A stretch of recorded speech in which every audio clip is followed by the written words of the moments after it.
Hello everyone, a warm good morning. I am Darshana, your student mentor. So we have Professor Chandrasekhar Ramanathan here with us today for this live session on data warehousing. In case you have any questions, please post them on the comment section, and if time permits, we shall be taking that up. So now, without spending time further, handing over to you, Professor. Thank you, Darshana. Good morning to all of you. Actually, it's a little cold Sunday morning here. It's been raining here. So today I will be talking about data warehousing and crisp DM framework. These are the two major categories of questions that I have seen so far. And in addition to that, I have received quite a few other questions as well. I'll try to cover them as much as possible within the 90 minutes duration of the session that's available for us. Not to worry, even if I'm not able to cover it completely, I will get back to you, in return form, clarifying each and every question that you have. Okay. So what I'm going to do is I'm going to begin by doing a review of the data warehousing concepts, because many of you have asked many questions that I already presented in the videos earlier, right? So I'm going to redo some of that, recap some of those concepts. I'm going to be talking about star schema. I'll talk about drill up, drill down, roll up, and so on, those kind of operations. Okay. And the second main thing that I'll be covering about today is about data preparation, right? So that was the not data preparation as such, data visualization, right? So these are the two things that I will predominantly begin talking about. So let me begin by doing a review of your data warehousing concepts. Okay, so I'm going to go into full screen. So Darshana, can you confirm if you are able to see my slides?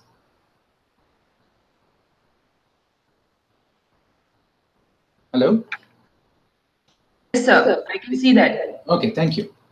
Good. So I'm going to review some of these concepts. So basically, talk a little bit about dimensional modeling. I may not talk more about data quality and modeling strategies, because just to recall, right? So the data warehouse is a subject-oriented, integrated, non-volatile, time-variant collection of data in support of management's decisions. I hope you recall this particular definition. There are 4 keywords here, specifically the subject orientation, that it is integrated, non-volatile, and time-variant. So can I assume that you all understand what these 4 terms are? Because I had given a very detailed introduction to these terms when I was doing the videos earlier, right? Just to again quickly recall, so we said that subject orientation means the matter of analysis can be spread across multiple systems, right? So what the idea here is that, for example, if I'm talking about financial information, there can be financial information, different components of the financial information spread across multiple systems. So here, so instead of leaving that subject, the data pertaining to that particular subject in multiple systems, we say that this whole analysis is not about those multiple systems, but about just one subject pertaining to those multiple systems. That is subject orientation. Integration means that you pull in all the data that are present in those multiple systems. It is non-volatile because we say that this is more of a reporting kind of an application, wherein we don't change any of the data that is there. That is, in other words, it is not transactional in nature. And finally, this is also a time variant. Time variant doesn't mean that the data changes over a period of time. What time variance here means is that data grows over a period of time. In other words, this data is historical in nature. That's essentially what we mean here. Okay, so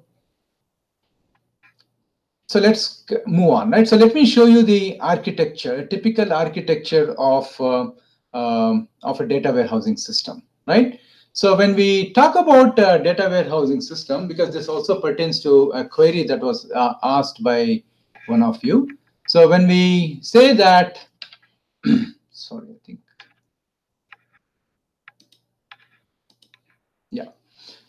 So when we say this is multiple systems are involved, so this operation systems, ODS, operations data or operational systems, these are the systems from which we draw the data for our analysis, right?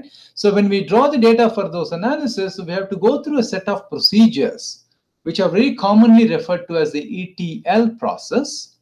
I will elaborate on that just in a minute. And before the data gets extracted and moves into the data warehouse. Okay. So what is this ETL process? In fact, ETL process, I would like to present it in a slightly different way in the form of select, extract, transform, integrate, and maintain. These are the main activities that goes on in what we generally refer to as the ETL process. So what is the select process? Select process is not to be confused with a simple SQL select. This is not what we are talking about. When I said that data warehouse is subject oriented, what it means is that the data that we are interested in is scattered across multiple systems, as I was mentioning. So if I want to do some kind of an analytics on financial data, and if I'm a e-commerce person, business, if I'm into e-commerce business, this financial data I could be getting it from multiple systems, right? I could be getting it from my online portal system, wherein people log in and make purchases. I may get it from POS systems, which are referred to as point of sale systems, which is what you find that are used in stores when you physically visit shops to purchase stuff, right? So that is called a POS system. And I could be getting financial information from my inventory management system. And know how much of inventory have I purchased, how much did I spend, how much money got wasted in wasted inventory and things like that, right? Similarly, I mean, there are many different, there could be a partner ecosystem, which is maintaining other financial data and so on. So I could imagine at least 8 to 10 different subsystems that contain financial information. So when I am doing a subject-oriented data warehouse, I want to gather this data, financial data, that is scattered across these multiple systems.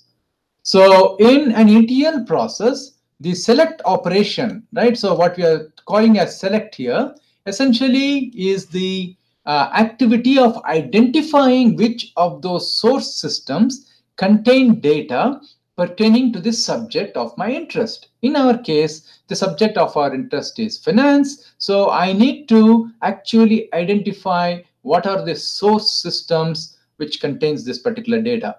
Mind you, this is not an easy task. I have seen this particular task drag to several months, actually, if not several weeks and several days, right? So because there are a lot of complications that are involved here, because each system will maintain its financial data in a very different way. I need to speak to the system owners to understand what is the structure of the data, what are the attributes that are available, what is the interpretation, what is the meaning of those attributes. Many times I even need to know the units in which the data is present, right? A simple example is different currencies, right? If I'm building a global data warehouse, I could be having one system which is maintaining a POS system that is running out of India, which is maintaining information in Indian rupees, whereas I might be having a global business in Singapore, and it must be saying having data which is in Singaporean dollars, right? So I have to worry about all these aspects as well when I'm trying to identify what are the systems from which I need to get the data. So this is a one-time activity in the life cycle of data warehouse, because this is as it is, it's such a complicated process. This is not something we'll be doing day in and day out. Okay. Once we have identified the data, Then comes the regular, more routine activity of extracting the data from those selected or identified data sources, right? So I will, this is probably done using a select statement. I don't know, right? It really depends on the source systems as to how they are maintaining the data.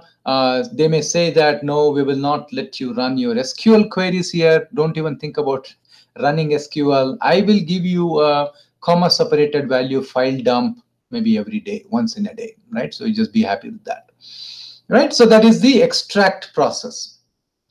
But then the next activity is called transform, which in the CRISP DM framework, we generally refer to as the data preparation, right? So transformation is one of the stages in data preparation. Okay. In transform, what do we do? Right? As I said, we are trying to select and we extract data from many different disparate data sources, right? So when we are trying to identify data from many disparate data sources, it is highly likely that all the data is present present in many different formats. And as I was saying, they are probably in many different units, many different levels of granularity. So I need to worry about all of them, and then I have to do appropriate data transformations. In the case of currency, first of all, I have to decide that I will do all my analysis uniformly in one currency. Typically, they do it in US dollars. So I will convert everything and report everything in USD. So when I have decided that, then I need to have a very sound procedure for converting other currencies to USD. Including trying to get hold of the latest exchange rate. I have to decide what is the exchange rate that has to be used. So many complications can come up during the transform process. Once we have done the transform, we will do the integrate. In the typical ETL process, this is also load as the load. This is also referred to as the load process, right? So integrate is nothing but putting it all together and loading it into the data warehouse, right? So extract, transform, integrate, which is also referred to as extract, transform, and load, ETL. These are the three activities that are executed on a continual basis. Okay, so when I say on a continual basis, I don't necessarily mean it runs every second or every minute, or not, for that matter, not even every hour. Typically, this particular ETL process runs once in a day, at the most twice in a day, because all these activities do consume a lot of time, and I cannot be doing many of these operations on my live system. So because my operational systems will slow down if I continuously try to extract data from those operational systems. So many systems, many operational systems do not permit this ETL's extract activity running when the users are on the system. So that is why typically they say that you please do it when users are not in the system, which is why we are many times limited to doing these three activities only during off-peak time, typically during the night. Okay. Of course, just like the select is the activity that happens during the beginning of the data warehouse project, maintain is something, is an activity that will happen during the overall life cycle of that particular activity, right? So which means I may be bringing in new source systems, or I may be introducing new attributes, new calculations. All those activities happen as part of the regular maintain activity. Okay, so this whole thing is generally referred to as data preparation. On the right within the data warehouse, we already talked about, this is just like any other data repository with the associated metadata. Metadata basically tells you what kind of information is present in the data warehouse, right? So if I'm talking about a finance subject matter here, so the metadata may say what are the source systems from which we drew the data, what are the attributes there, what are their data types, and information about when was the last when we extracted data, how current is the data, and so on. Okay. So what you see here is called a data mart. Data mart can be thought of as mini data warehouses, which essentially contains a subset of that particular data pertaining to the subset itself is created based on some business requirement. Okay. Just taking further the same example, if I'm talking about finance as a subject matter, and then I have built a nice global data warehouse, I can choose to create a data mart which contains a subset for each geographical region. So I can have an Asia data mart, I can have an Europe data mart, I can have an America's data mart. Okay, that is one way of creating a data mart out of a larger data warehousing system. Again, this is purely driven by the business requirements. The advantage of working with data marts over data warehouse is that data marts are relatively smaller compared to data warehouses. As it is, both of them are quite large, but data marts typically tend to be, since it contains only a subset of the data, it is likely to be quite relatively small, not quite small, right? So that is the, so we can create many different data marts here. So once the data marts are there, then we can get down to business of doing the actual analysis using many different tools and many different technologies, many of which you are seeing as part of this course as well. Okay, so that essentially captures the essence of the overall data warehousing architecture, and also the question answers the question on exactly what is ETL, extract, transform, and load. In this particular picture, I'm referring to them as extract, transform, and integrate. Okay, so let me kind of continue. So let me try to clarify some of the questions that came about as far as dimensional modeling or the OLAP, online analytical processing, is concerned. Okay. So just to quickly set the context, dimensional modeling, right? So I think there was also a question about, can you clarify the difference between an OLTP and OLAP, right? Again, I think I have had a fairly detailed discussion about OLTP versus OLAP in my original class videos. Please go back and review that. Let me quickly repeat some of the things that I have mentioned in that session. OLTP is essentially the, of course, the abbreviation stands for Online Transaction Processing Systems, which is nothing but it's a system used by many people to get some things done, right? So what is a transaction processing system? It tries to automate some business process within an enterprise to make things easier for the end users, right?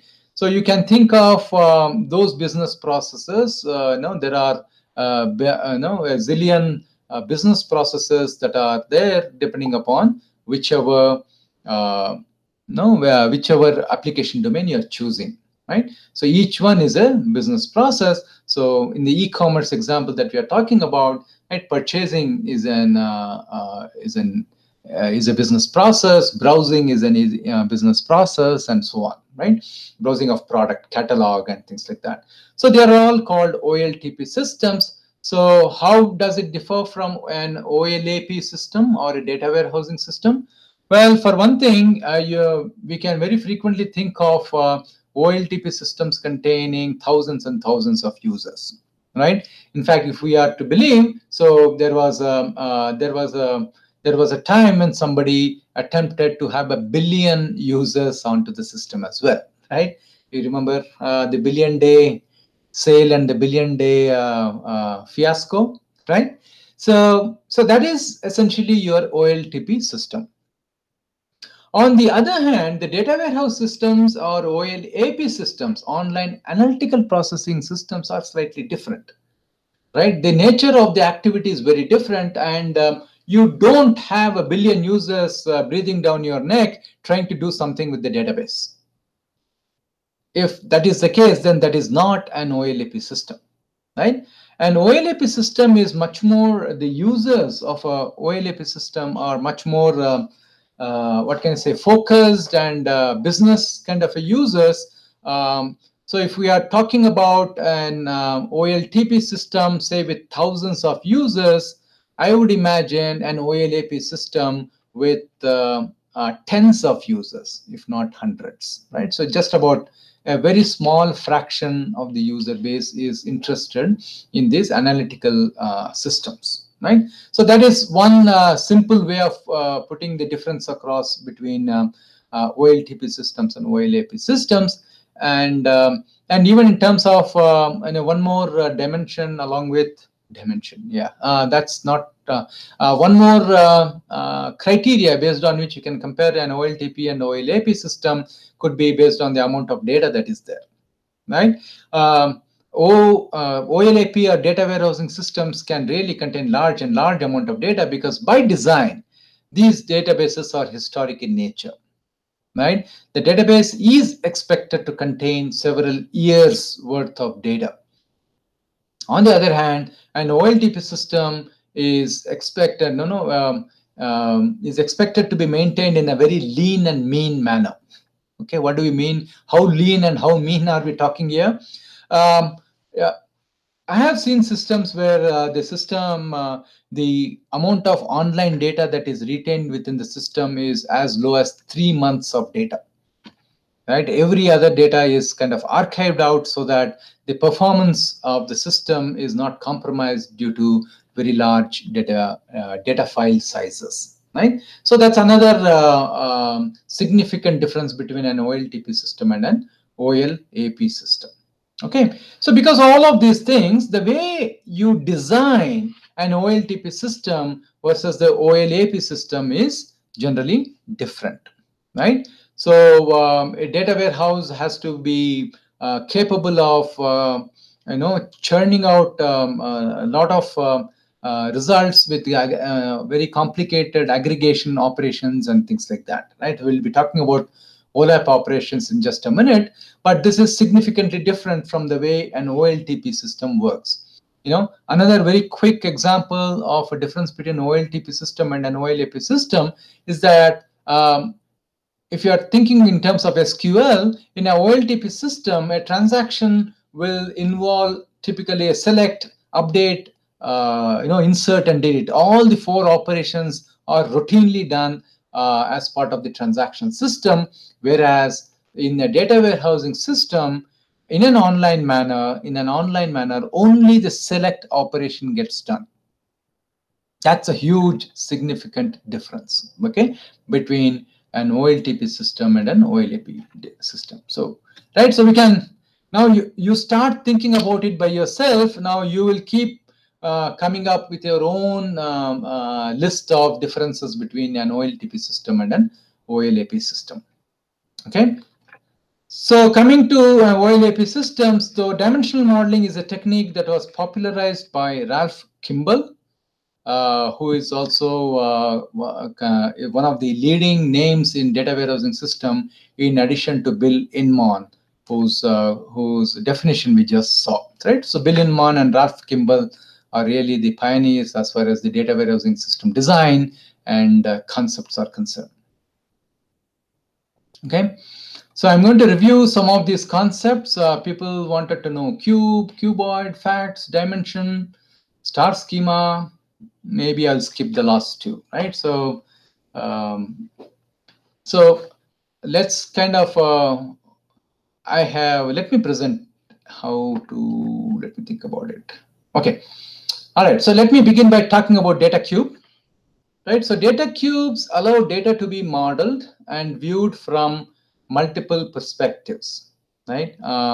So these perspectives are modeled as dimensions or axes within my system, right?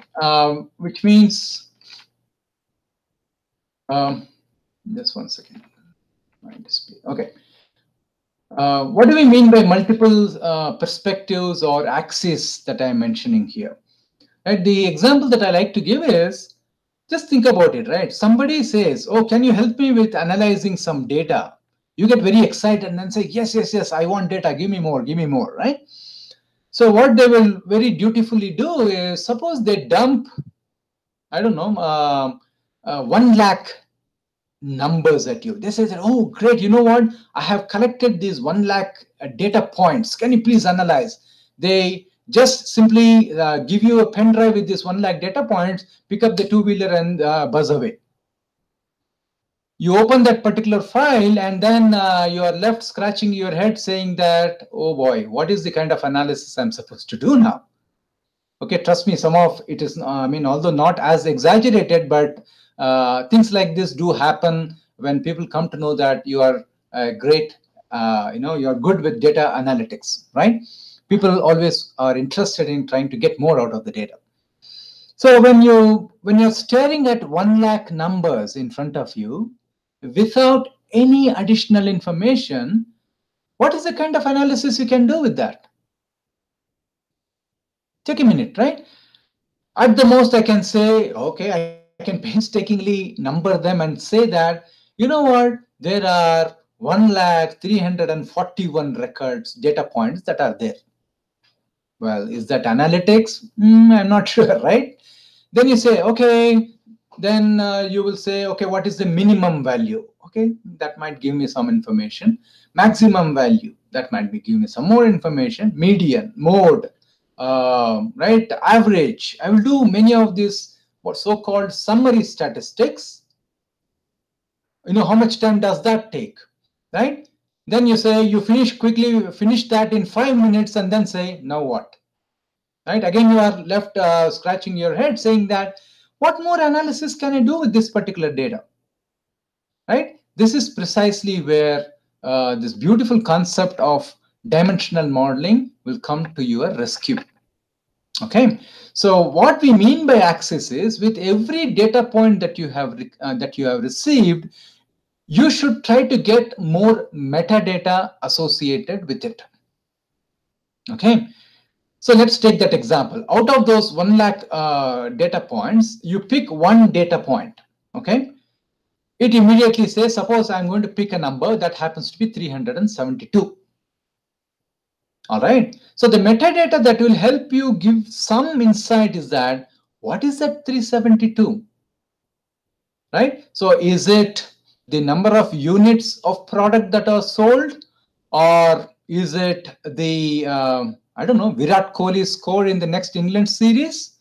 Right. So what data is it? Right. So, okay, so they come back and tell you, you know what? Okay, this is actually the number of items that were sold. Oh, okay. That makes sense. So this is 1 lakh items. So you call them up and you keep the phone and then say, can you give me some more metadata? He says, what metadata? Can you tell me for each of these data items, including this 372 we are talking about, where was this where was this count obtained from? Oh, then he will immediately look up something and says, oh, actually that was done in, that was collected in Bangalore. Oh, that's right. Okay, then you have 417 as another number. Then you say, okay, where was this collected? Oh, this was collected in Chennai. Oh, this was collected in Mumbai.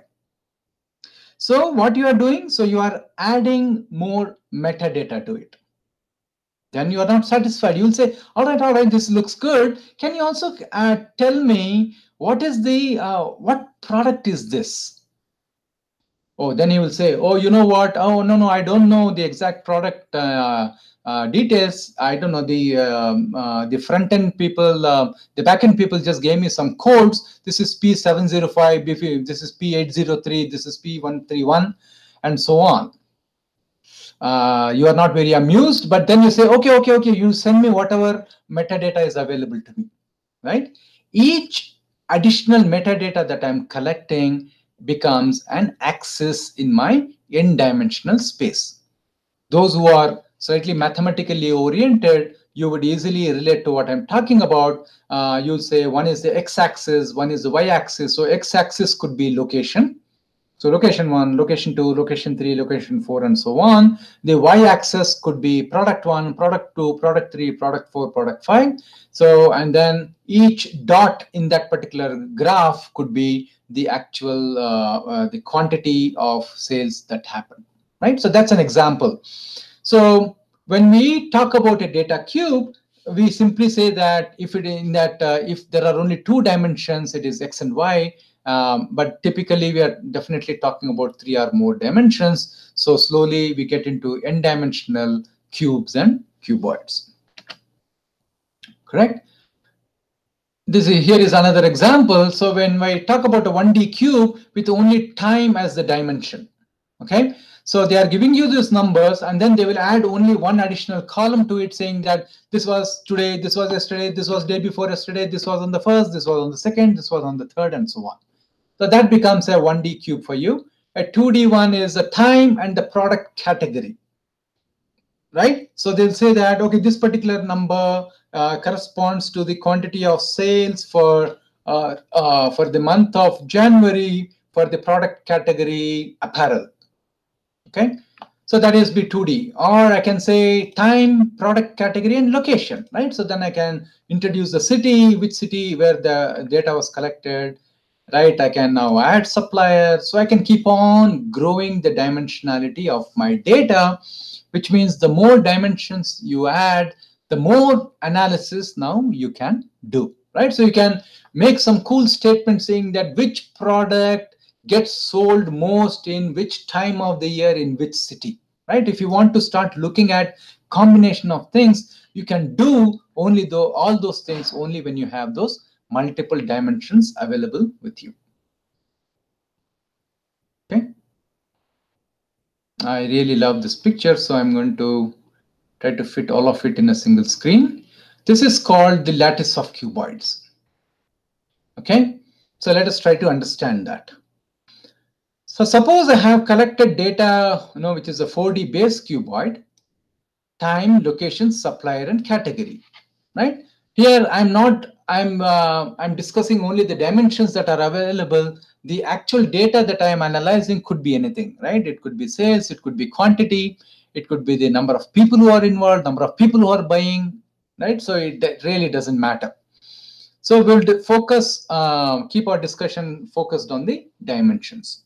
So when we have this time, location, and supplier category as the granularity at which I have tagged all my data points, we call it as the base cuboid. Right? So base cuboid is essentially the level at which you are collecting and organizing your data. Right? So what this lattice of cuboids picture shows you is that corresponding to these 4 dimensions, I can create smaller cuboids out of this base cuboid, right? So if there are 4 attributes in my base cuboid, I can create 4 smaller 3D cuboids. Right? One 3D cuboid will talk about location, supplier, category. Another one talks about time, location, supplier. Another talks about time, category, supplier. Another talks about time, category, location. Okay. So so when we go from 4D to 3D, what does it mean? Okay, so let me take a slightly easier example to discuss. Let me go from 2D to 1D, right? Along similar lines, for this particular 3D cuboid, I can create these 6 2D cuboids from them, right? So time category, time location, time supplier, category location, location supplier, and category supplier. Okay, and from these 2D cuboids, I can get time, category, location, and supplier. Now let me use this as an example to understand what does it mean to go from 4D to 3D, 3D to 2D, or 2D to 1D. Okay, I'm going to take the example of going from 2D to 1D. What it means is that at the 2D cuboid level, I have all my data which is grouped according to these 6 categories. One grouping that I have is category and supplier, which means which category and which supplier are supplying how much of quantity. Suppose we say quantity is what we are tracking, right? So from category C1, from supplier, whatever, S1, this is the total quantity of sales that has happened. From category C2, from supplier S1, this is the quantity of sales that has happened. That is what this particular cuboid will contain. If I go to this 2D cuboid, this will say in Bangalore from supplier S1, this is the quantity of sales that happened, right? And in Chennai, from this supplier S2, this is the amount of sales that applied. From Hyderabad, from supplier S3, this is the kind of, right? So that is what this information will contain. So another way to think about it is you think of all these as, say, in Excel, if you want to think about, this could be one tab. One tab will contain this summary, one tab will contain this one, and so on. So when I'm going from this 2D to 1D, what we are doing is we are simply, suppose I want to go from category supplier to simply supplier. This is not a simple case of deleting this particular column and then, or this column for that matter, and then say, okay, there you go, I have a 1D cuboid called supplier. That is not what we are talking about. This is not a simple question of deleting a column. Here we are saying I am aggregating by supplier. Right. So this aggregated information is going to be present in this cuboid. Right. It is going to be present in this cuboid, and it is going to be present in this cuboid, because all three, what is common between all these three? All these three contain information with supplier. So when I want to create this particular supplier 1D cuboid, I have to aggregate it across from here, and from here. So I simply have to say that, irrespective of which category, which time, and which location, I want to be able to say supplier S1 has accounted for this much quantity of sales. Supplier S2 has accounted. So I aggregate. Okay. So now here is a pop quiz for you, a question, right? If my base cuboid contains, say, 10,000 rows of data, when I go to the, which is base cuboid is 4D cuboid, you remember? When I go to a lower cuboid, which is a 3D cuboid, what will happen to the number of rows in each of those cuboids? Okay, so here is a base cuboid which contains 10,000 rows. When I come to these individual cuboids, will the number of rows remain same? Will decrease? Will increase? Or you can say you don't care. Any guesses? Right, it actually decreases, because as I said, as you are going up the lattice of cuboids, you are dropping certain dimensions. What it means is we are simply not deleting the columns. We are actually aggregating. So as I keep aggregating, the number of rows keep decreasing and decreasing and decreasing. Okay. Final question. How many rows does the apex cuboid contain? Right? It contains exactly one row. Right? What is that one row? It means it is a total aggregation of all the values of quantities, which means in our example, it will give you the total quantity ever sold. Okay. So in the absence of any of these dimensions anyway, that is the kind of information you were able to, analysis that you were able to do anyways. So this is essentially called the apex cuboid. Okay. Right. So that is a very nice way to understand this concepts of a cube and concepts of this lattice of cuboids. Okay.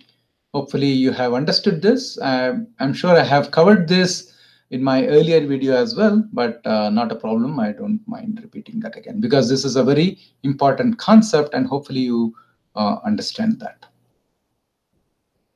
Okay, I'm going to skip through all these basic terminology, facts and dimensions. Hopefully you know that.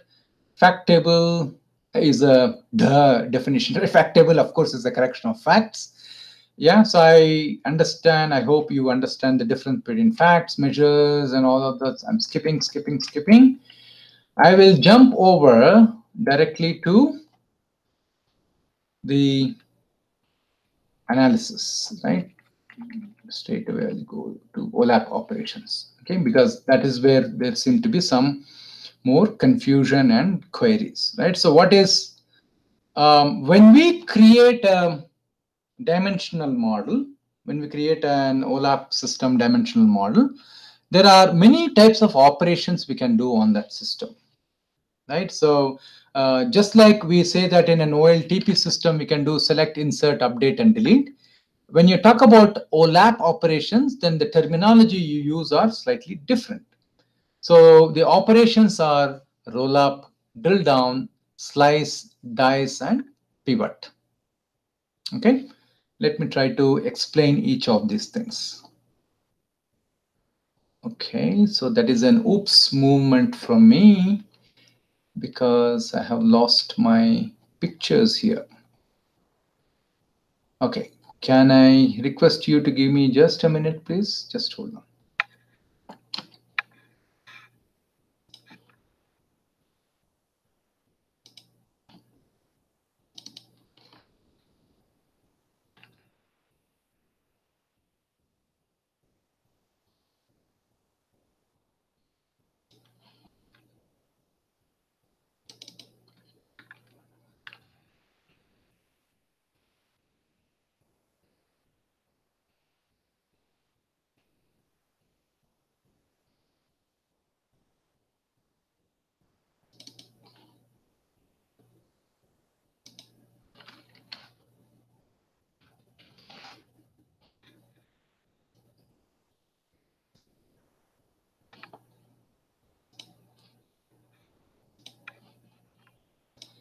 Okay, just 1 second, because I painstakingly created some pictures for you, right? So I would rather use them.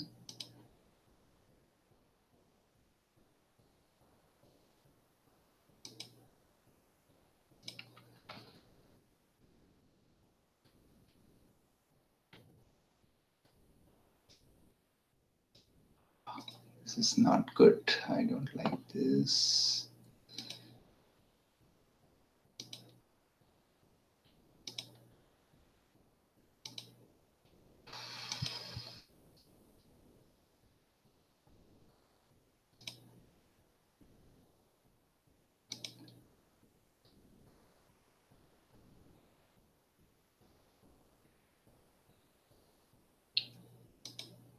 Darshana, are you able to see this, my picture here? Yes, Professor. Okay, great. This picture of a cuboid, right? Is that right? Yeah, great. Okay, good. So let me use this particular example. Let's suppose I design my dimensional model with 3 dimensions, right? So the 3 dimensions are sector, company, and country. Okay.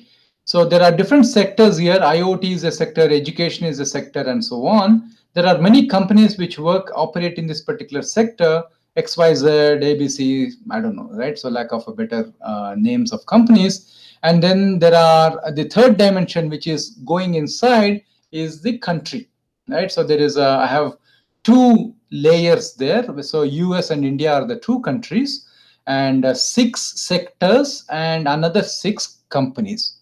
So this is my data cube with 3 axes, one representing country, one representing sector, and another representing company. Okay, so if I do this, let me try to explain the slice, dice, drill down, and roll up operations. So slice operation is literally what you can imagine, right? Imagine you run a knife from top to bottom, right, along this particular sector. So what you will get is a slice corresponding to one particular sector. So you can see that I have sliced out the sector, IoT sector of data. Okay. So in other words, slicing is nothing but taking a subset of your data for analysis. Okay, so that is called a slice, right? I'm sure all of you have heard this term called slice and dice and drill up and drill down. So that is where you must be getting your questions. So this is essentially what a slice operation is all about, right? Which means there is the 2 points to note here. There is absolutely no aggregation that goes on here. right? So you're not summing up anything, or no, you're not averaging out anything. You're simply taking a subset of data. So in this particular example, I have taken a subset of data called sector equal to IoT, which contains data about all the 6 companies. It contains data about all the 2 countries here. So that is one slice. Similarly, I can create a slice where country equal to India, which means that slice will contain data pertaining only to India, but corresponding to all the sectors and all the companies. I can create another slice corresponding to a specific company. Right? All these are examples of slicing. Slicing is nothing but just running your knife of analysis across in one direction. It could be from top to bottom, left to right, in any direction you run it, but you are slicing the data with along only one dimension. Right? In other words, when you are filtering the data along one dimension, then that operation is called a slice operation. This is another of my effort to create a dicing operation, wherein you try to extract a smaller subcube out of the larger cube. Okay, wherein you are trying to create a subset based on more than one dimension. So this diced data that you're seeing here corresponds to company equal to C5 or C6. Sector is equal to education or IoT, and country equal to all, right? Because you can see that both the countries are India and US data are present here, but it doesn't contain all the companies. It contains only 2 companies, C5 and C6. It contains only 2 sectors, education and IoT. Okay, so this is my attempt at showing you how a dice operation works. So in other words, you are running your dice operation by running your knife in 2 directions, right? So from one top to bottom and right to left. So that essentially becomes your dice operation. Okay, so hopefully this is also clear. Here also I want to reiterate, there is no aggregate operation happening here. No average, no sum, no min. It is just a subsetting operation. In fact, those who are database programmers, I actually tell them this is nothing more than a very sugar-coated, very business-savvy, cool term for what we call in SQL as a where clause. It is a simple where clause. If your where clause contains where clause corresponding to one dimension, then it's a slice. If it contains more than one dimension, it's a dice operation. Okay, so there's nothing complicated or sophisticated about this terminology. I should remember that all these terms are intended for business, because it's at the end of the day, a lot of it came out of business analytics, which means the users are not, tech savvy. So the creators of this terminology wanted some terminology with which non-technical people could understand. Okay, so that is why you find all these funny metaphors being used for metaphors and similes for all these operations. Okay. So let's continue our simile journey. Okay, now let us talk about a roll-up operation. Roll-up operation is nothing but, suppose, as I said, you should imagine that inside these little cube boxes, inside each of these Rubik cube shaped structure, there are some values sitting inside. Okay, in this cell corresponding to C1 and the United States, there is a value called V1, which is sitting inside. In this value correspond V2 is that the corresponds to company C1 and another sector called S2, right? So this is at the intersection of S1, C1, and right. So US. So these are so V1 corresponds to, so the 3 dimensions associated with value V1 are C1, S1, and US. V2 has got the coordinates as C1, US, S1, S2 rather, right? So different sector. Again, V3 is for a different sector, V4 is for a different sector, V5 and V6 and so on. So roll up operation can be imagined as some kind of a squishing operation, right? I compress. So I take this particular cube that is there in front of you, I raise my hands, and then almost like clapping, I squish it from left to right and right to left, right? I move both my hands. Then what happens when I compress it? When I compress it, I get this one layer response, which is called the roll up operation. Okay. Suddenly 1, 2, 3, 4, 5, 6 columns became a 1 column data. 6 columns corresponding to 6 sectors vanished, and now I have only one column here. That one column does not correspond to any single sector. This is where I say I roll up on sector, and in this process all these values I aggregate. Right? So during the dimensional analysis, I can choose to aggregate in many different ways. In this example, I am aggregating it using the sum function, which means for this, in this particular cell, the sum for the United States would be V1 plus V2 plus V3 plus V4 plus V5 plus V6 is what will go into the first little cube there. And behind that is where the corresponding values will be added up for the US. Right? So if I want to visualize it in a tabular way, it is essentially a 3-column table wherein a country, company, and the total will be present. Okay, so you can see that in this particular table, there is no sector column that is present. This operation is called roll-up operation. Okay, so this is a very useful operation in analytics, wherein you don't want to get bogged down by the details. You remember in our first example when we were talking about multidimensional data, right? So wherein you were trying to do some analysis for your friend, right? So with great reluctance, your friend gave you 3 metadata items, right? So he gave you at when was this particular sale, that count of quantity calculated, and in which location, and with great hesitation, he also gave you the product number. Now, product numbers alone are very rarely useful for analysis, right? Instead, you would rather want to know what that particular product, to what category that particular product belongs to, right? So you would want to know whether it is, it is cosmetics, whether it is apparel, is it electronics, and so on. Then what you can do is you can do some roll-up analysis, wherein you say that, you know what? So for electronics item, this is how it is happening. For consumer, whatever, for cosmetics, this is what is happening. For clothing, this is what happening, right? So that is essentially a roll-up operation.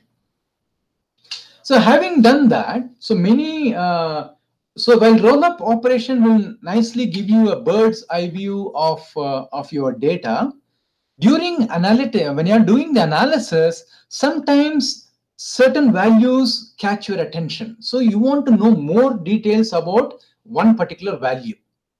Okay, so when I have rolled it up, across those categories, suddenly for some reason you will see that clothing is showing a huge number when I compare it with other categories of items.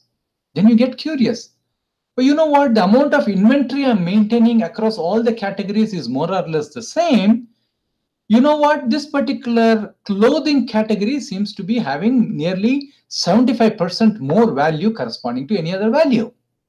You get curious. Then you say, I want to know more what is happening inside that clothing cube, right? Then the operation is the reverse. Then you say, you drill down. So you want to de-aggregate that particular aggregated value corresponding only to clothing. Okay, so when you de-aggregate, then you will try to see that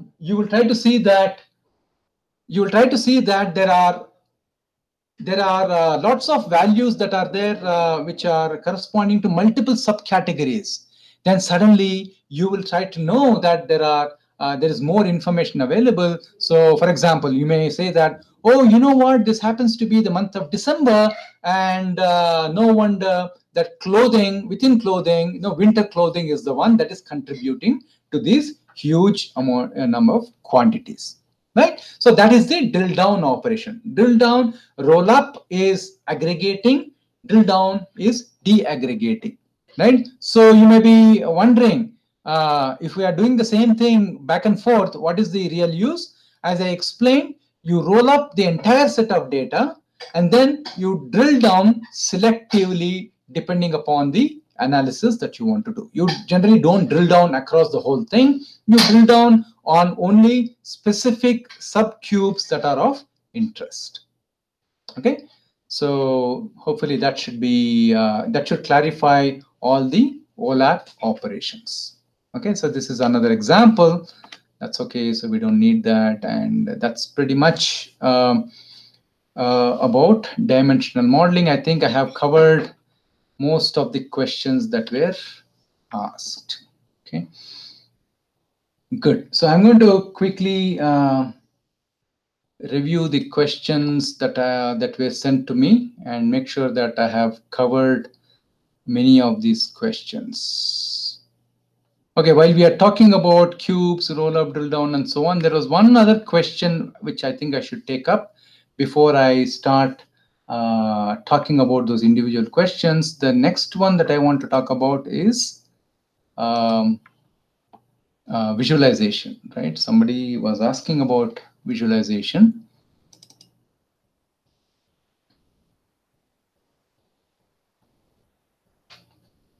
Okay, how do you approach data visualization? Because, yeah, very rightly, as you observed, Tableau can be a bit mind-boggling, actually, right? So the amount of options and it can, in fact, be a bit intimidating as well, right? So as to what is the right approach and right visualization to choose for the same thing and others, right? So let me try to choose that. Good. So I think I'm on the right slides. Okay. All right, I will give you a very high-level conceptual picture with which you will be able to relate. There is nothing going to be, whatever I'm going to be talking about is not going to be specific to Tableau. It is applicable to any visualization that you would use, right? So I want you to understand the difference between an attribute and an attribute value. Okay, so many times we tend to use these two things interchangeably. It's okay, but at least inherently you should have some feel for the difference between them, right? An attribute is some inherent property of an object, correct? So we already talked about that. It could be the price of something, it could be the how hot something is and things like that, right? Whereas attribute is an externalization or a representation of that particular attribute, okay, of that property in a variable. The same attribute may get externalized using many different values. So let me explain to you what it means, right? So I don't know. So the attribute says quantity of gold. Okay. So there are many ways to externalize this particular attribute, right? So this part of gold that is there. So the attribute you say is that it is just gold. What is it? You say it's gold. So when I want to externalize this, I can externalize this in terms of weight. I say it's 1 kg of gold, or I will externalize it as 25,90,000. I know I am probably completely off with respect to how much 1 kg of gold costs today. So pardon me for that, but you get my point, right? So I can externalize this one part of gold in a completely different sense. Okay, so that is one thing that I want you to keep in mind when you are, this thought process should enter your mind all the way when you begin your analysis. Don't leave it to too late, right? when somebody says, okay, you need to do this particular analysis, when you are looking at the different attributes relevant to that particular domain, immediately start thinking about, oh, what kind of attribute values will I have to deal with? Okay, so that's a very important distinction, because that has got a lot of bearing on your subsequent activities. Already, if you're talking about R, you know that there is a difference between a factor variable and a quantitative variable. Right? Again, you can go back and look at my slides and video, wherein I did talk about nominal attributes, ordinal attributes, ratio attributes, and so on. Right? So there are many different this concept. So that is something that I want you to keep in mind. Here is another example that I want to give. There are 5 lines here called A, B, C, D, and E. Okay. So I want to externalize these. Let's call it an attribute called line length. Okay. I can externalize it as 5, 7, 8, 10, and 15. Okay, please excuse me for the symbol that I'm using, equal to, greater than. That's not a mathematical symbol. I wanted to show an arrow there. Okay, that A has got a value of 5, B has got a value of 7, C has got a value of 8, D has got a value of 10, and E has got a value of 15. That is one way to externalize these A, B, C, D, E. Another way to externalize is 1, 2, 3, 4, and 5. Okay. So take a minute and tell me what you think about these values. Okay. So one question I want to ask here, right? Which of the two is correct? Okay. Everyone who said the second one, A equal to 1, B equal to 2, C equal to 3, D equal to 4, E equal to 5. All of you who said that is the correct set of values, you can give yourself a nice little pinch, because that's wrong. Not necessarily. That's wrong. It is one representation of the value. The left one, although seemingly some random set of values, it is also correct in some scenarios. Okay. Specifically, I did not want you to say that A, B, C, D, E on the left hand side is wrong. Okay. Don't think that it is wrong just because it is, you're not able to relate to it, because I would think that the 1, 2, 3, 4, 5 looks okay because B is twice the size of A and C is thrice the size of A, and so on. They seem to be having a nice uniform growth pattern there. That's okay, right? So whereas in the left hand side, that also is okay, because which conveys the fact that B is larger than A, C is larger than B, D is larger than C, and E is larger than D, which means it also gives you the other relational representations as well. Okay, so both are okay. So depending upon the way these attributes are externalized, you can do different types of analysis. Right? When it is on the left hand kind of representation, you can do certain types of analysis. If you remember the terminology, you will recognize that the left hand side is essentially the ordinal attribute representation, whereas the right hand side, which is 1, 2, 3, 4, 5, is the ratio attribute representation. If you have forgotten what is ratio attribute and ordinal attribute, please go back and refer to my earlier video. Okay, so I already talked about that. So I want to skip all of these things and then straight away jump into the visualization aspect of it. Okay.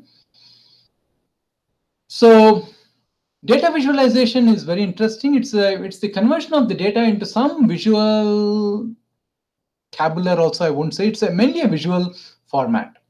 So visualization is extremely powerful, and especially because humans have a well developed cognitive ability, right, to look at pictures and draw inferences from them and detect patterns and all kinds of things that we can do much better if data is presented visually to us, right? Now, there are, I mean, this is a nice 3-point mantra that you have to remember always whenever you are thinking of visualization, right? There are only three things, three levers that you have when you are thinking of visualization. Once you understand these three levers, then no matter what visualization tool somebody throws at you, you will be able to quickly grasp the elements of that particular tool and get the most out of it. So that is why I would like you to focus on these three elements of visualization that I want to talk about. One is the representation, arrangement, and selection. Okay, so this is just an example. You clearly know what we are trying to represent here. This is the sea surface temperature of the globe, right? Obviously, this is a great visual representation. You can easily imagine that this particular chart was probably drawn by consolidating data from hundreds, if not thousands of data points.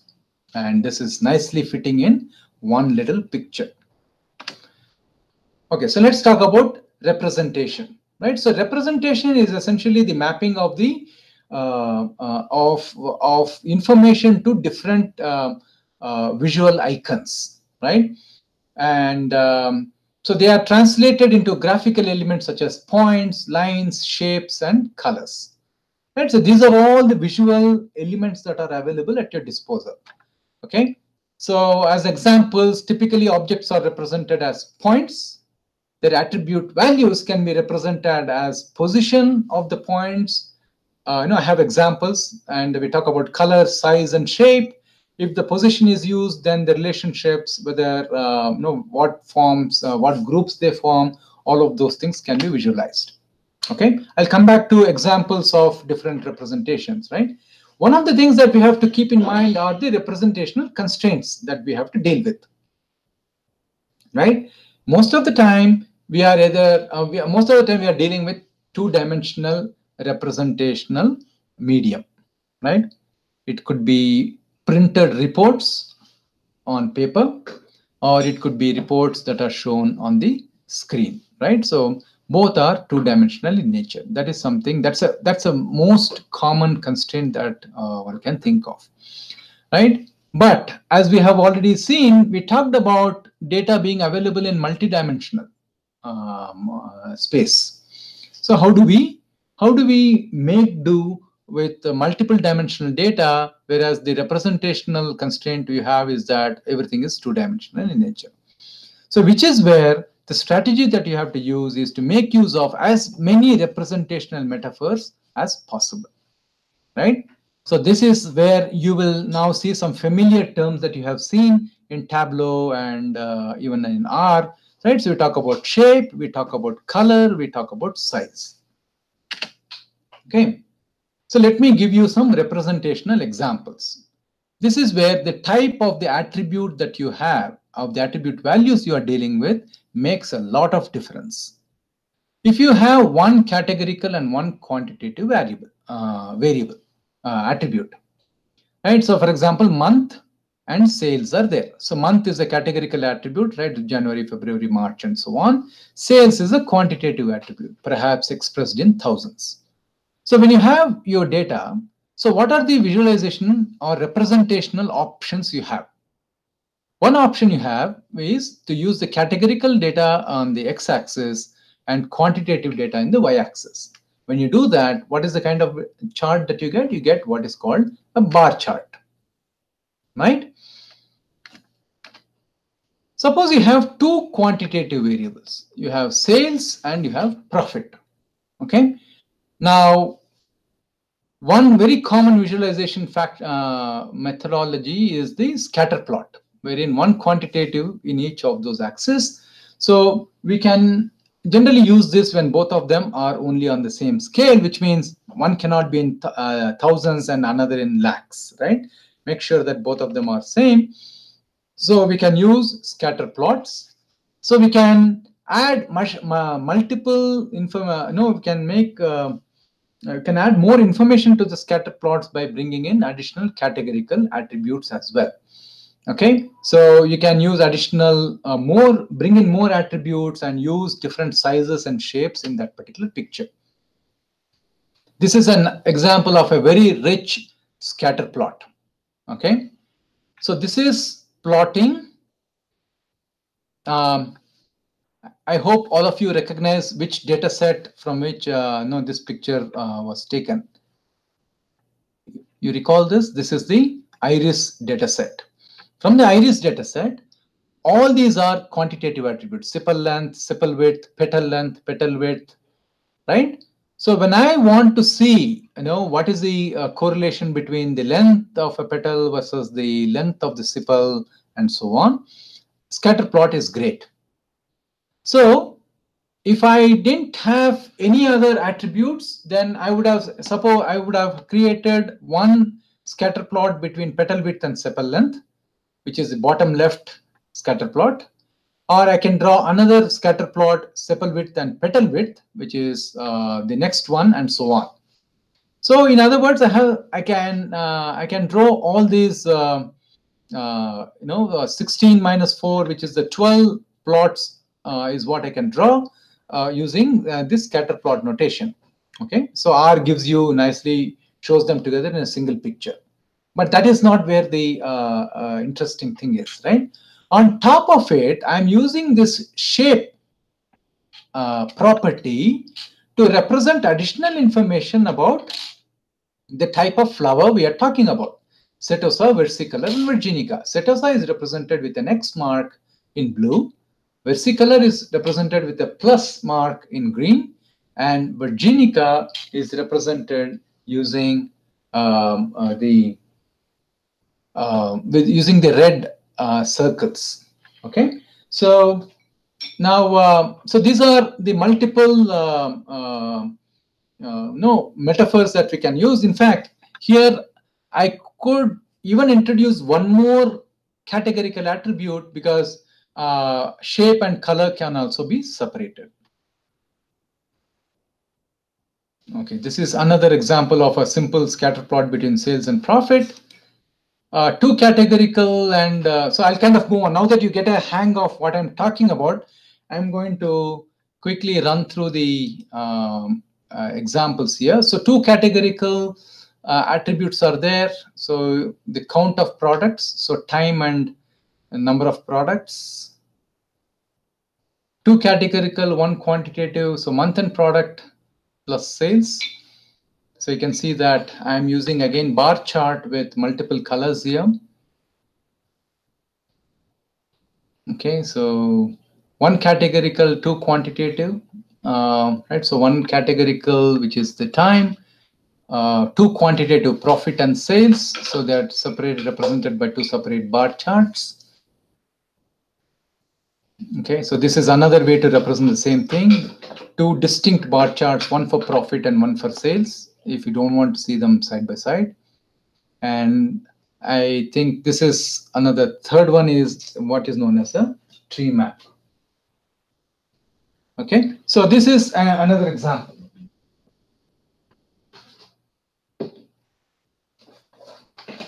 Just 1 second, please. All right, so this is categorical and two quantitative. This is another thing that I want you to explore, called the dual axis chart. When you have two quantitative variables on different scales, right? Sales is running in thousands and average rating is between 0 and 3, for example, right? So you have one axis on the left-hand side, one axis on the right-hand side, and the orange bars represent the sales, which corresponds to the left axis, and the green line chart represents to the average rating, and the value for that is drawn from the right axis. Okay, so this is, by the way, all of these are drawn using Tableau for your information. Okay, so I'll just skip through. You can see what is happening here. When you have a quantitative variable, then a frequency histogram is something that you have to be familiar with.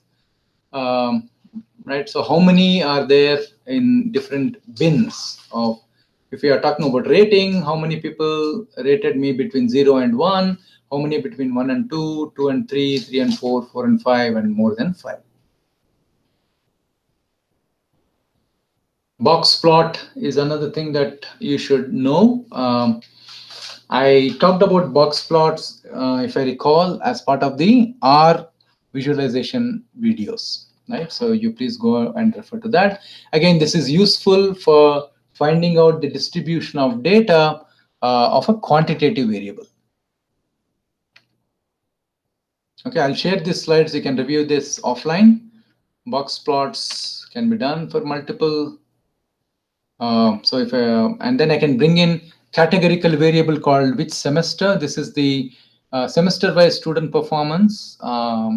SGPA corresponds to a quantitative variable called the grade point average, semester grade point average. And if I want to compare across the semester how things are going, this is a nice little visualization. So I can clearly see this is drawn from the IIIT data. So their performance really goes up in summer, or more significantly drops in summer for some reason, and then it picks up and outliers begin emerging in the third semester. Okay, so this is pie charts, all of you know. The second aspect is the arrangement of how do you arrange your data, right? So on the left hand side you have one data without any significant inference that I can draw from. Whereas if I rearrange the data on the right hand side, you can see that the data is looking interesting, which means the way this will manifest in your visualization is the choice of rows versus columns.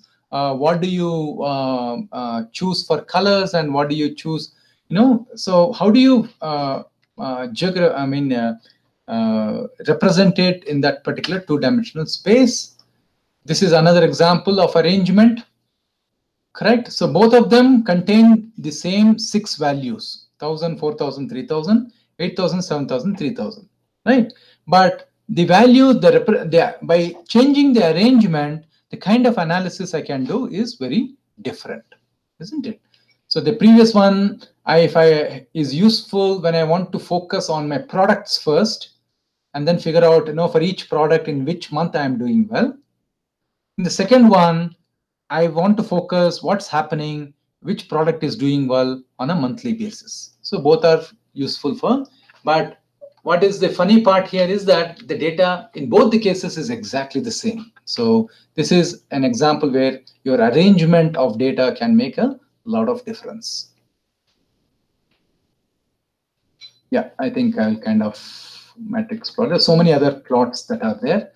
I'll finish this session on a lighter note, showing you what are called Chernoff faces. Okay. Funnily, no, sorry, you cannot do this in Tableau. But believe it or not, these are not simple random doodles of funny faces, right? These are actually data visualization of the iris data set. Okay. So what is it that they are using here? So they are using different features of the face to represent different data points, right?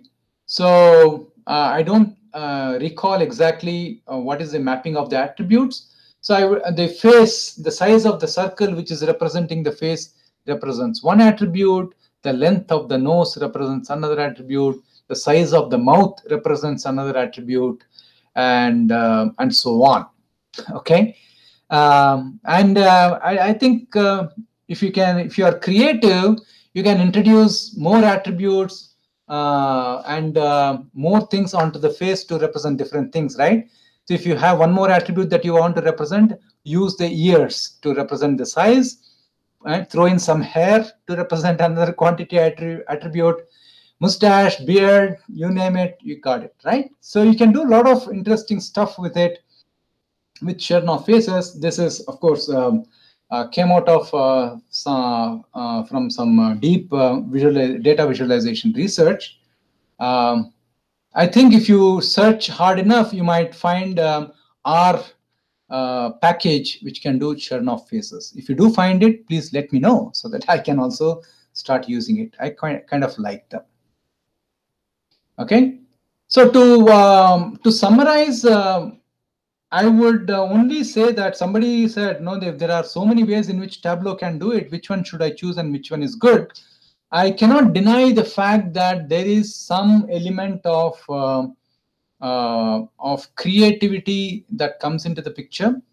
But at least you can try to keep it as objective as possible by intelligently using many of the things, by using a combination of representation, arrangement, concepts in terms of the selecting the right plots.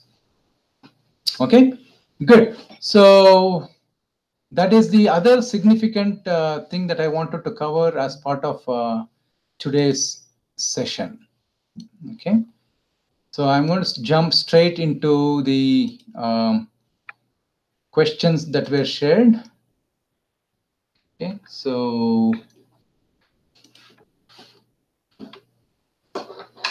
Okay, so let me begin by answering the first question. I have about 10 minutes to cover 20 questions. So let me see how much I can take up. Is it a right practice to use Excel for data preparation? Okay. Sure enough, it is okay. It is okay to do it if that is something that you are very comfortable with. Please feel free to use that. And see, what my concern is that many of the things that you can do with Excel is not automatable, right? So you do, if it is a one-time analysis that you want to do as part of Excel, feel free to do it. But if you want to automate it, I would rather put it into an R script and run it again and again on the same data set. Okay. I know that even in Excel, if you write it in the form of formula, it is automated to some extent, but you should remember that within the formula, you can refer to certain cell ranges. So you will have to paste the data on top of those cell ranges if you want those calculations to happen. Okay, so that is something that you have to keep in mind. So let me take up the next question. So, which means, so to summarize, so feel free to use it for as a quick and dirty solution, dare I say, but try to automate it as part of your R scripts as much as possible. Please explain the use of ETL in data warehousing. I've already done that with great amount of detail. Is there any way where we can determine dimension variables to be created if we are provided with a fact table? Isn't this the exact question we tried to answer right in the beginning, right? Where your friend dumped 1 lakh data points at you and then you were left scratching your head. So it looks like we still have not solved that problem. There is no easy answer to that, right? Because this is not like a transactional system where there is one way to do that.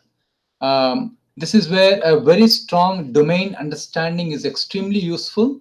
So if you're having a fact table containing financial data, then some amount of understanding of how financial data is looked at, how does the business look at, how do senior people look at the business data, financial data will be very useful. Similarly, if you are getting weather data, you'd better have some domain understanding of geography and how things work in nature, right? So to answer your question, one way to determine the dimensional variables is to use your domain understanding. But then I should also warn you, merely having domain understanding is not good enough, because there may be situations where the data is not available. Somebody who gave you the data, if he's going to say that, sorry, boss, I don't have that particular data, then you are in trouble. Okay, so which means you have to start, I don't know, maybe some source systems have to be tweaked and modified to capture that additional dimensional data that you are interested in.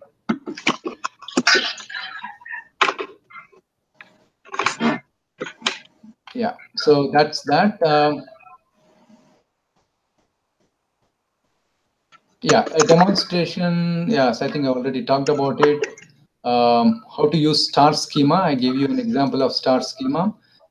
We also talked about OLAP and OLTP. That's what the demonstration is about. Star schema is already covered. Data warehouse is covered. When do we use R, Shiny, and Tableau? That's a good question. Both R, Shiny, and Tableau are useful for interactive analytics. Okay. Tableau, of course, R can be used for offline non-interactive analytics, wherein you create certain models, you run the data through that, you produce the output of the models, and you make it available. But of course, if you want to make it interactive, then R Shiny is very useful. For those who are not familiar, R Shiny is essentially a web framework for interacting with R scripts. Okay. And of course, Tableau, you already know, is useful for creating very nice interactive graphics as well.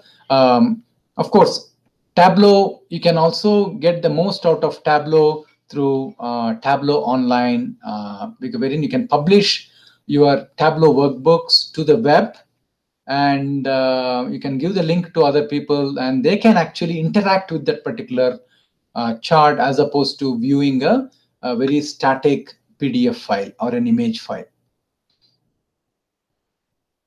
How to use the piping operator? I'm imagining it is in the context of the R piping. So let me quickly give you what is piping operator.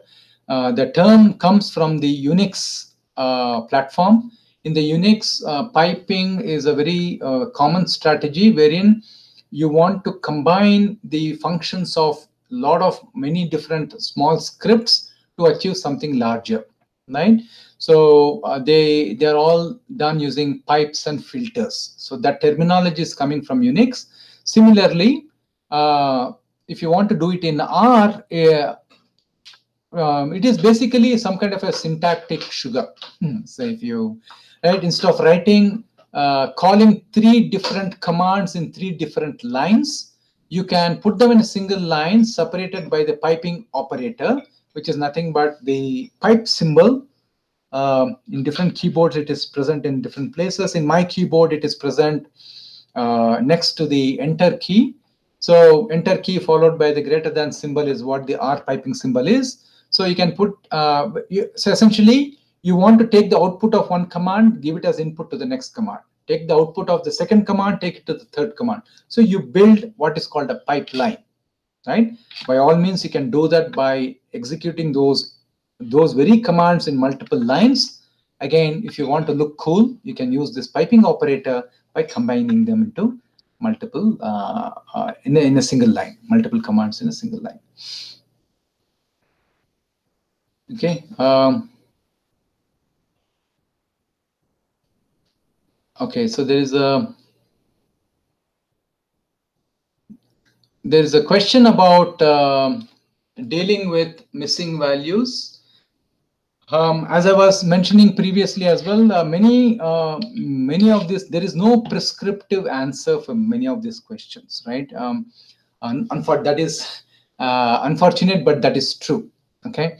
How do you deal with missing values? You have to bring in some of your domain expertise into that as well. Okay. Right.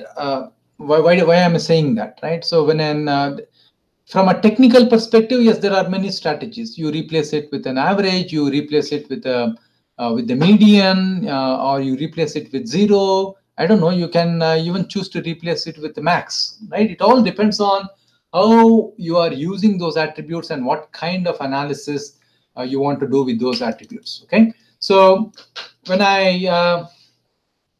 so there is are there best practices for imputation? And what I suggest is there are, in the last session, I did talk about, I did refer 2 or 3 books which are on R. And there is one specific book on R called R Cookbook. Please do take a look at Cookbook. And there could be, there are many new, what they call as recipes that are getting added to the cookbook. and specifically focusing on imputation. So you might get some ideas by looking at many different options. But again, as you have rightly pointed out, doing imputation without any relevance given to the context of the application domain is not, may lead to, may be misleading. Okay. Sometimes two charts can represent the data equally well, and with Tableau giving me so options, what do I do, right? I know. As I said, this is where being a bit creative, I would imagine, helps. Okay. So I myself is not very creative, but I try to do the best I can within my limited things. So which is where make sure to run by your plots and things like that with somebody who knows the application. I mean, in fact, I would even say that you should be able to call your colleague randomly and then quickly explain the plot in say 30 seconds, and your colleague should understand. If they nod their head in the affirmative, then I think you should compliment yourself that you have done a good job. Okay. Again, there is no single right answer. Okay, we already talked about cube, roll up, etc. Do we need to know in details any specific data warehousing tools like Informatica, or general concepts is enough?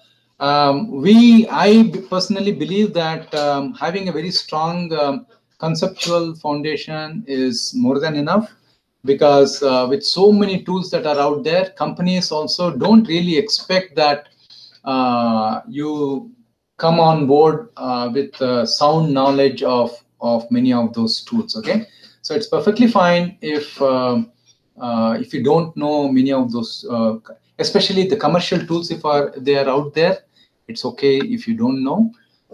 So having said that, I would suggest that you should take the time out to explore as many open source tools that are available as possible. Okay, so that's something that I want to tell you. Okay, so will we get more hands-on learning on CRISP DM? Okay, you will definitely get hands-on CRISP DM. So what I'm saying is CRISP DM can be used in in fact, if I were you, I would try to use CRISP DM in every analytics project I'll be doing as part of this particular program going forward. Okay, there is nothing anywhere in this whole scheme of things where I will say that no, you should definitely use it, or nor am I going to prevent you from doing it.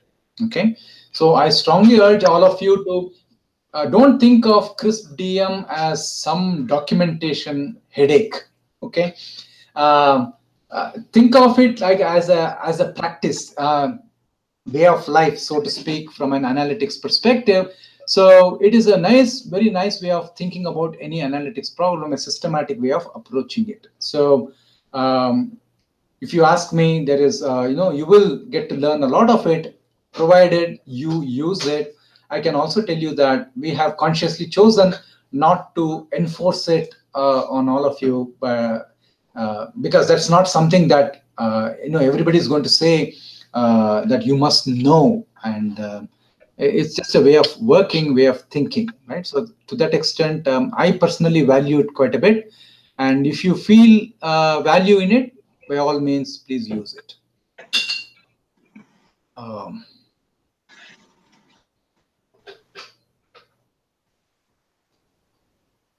Great.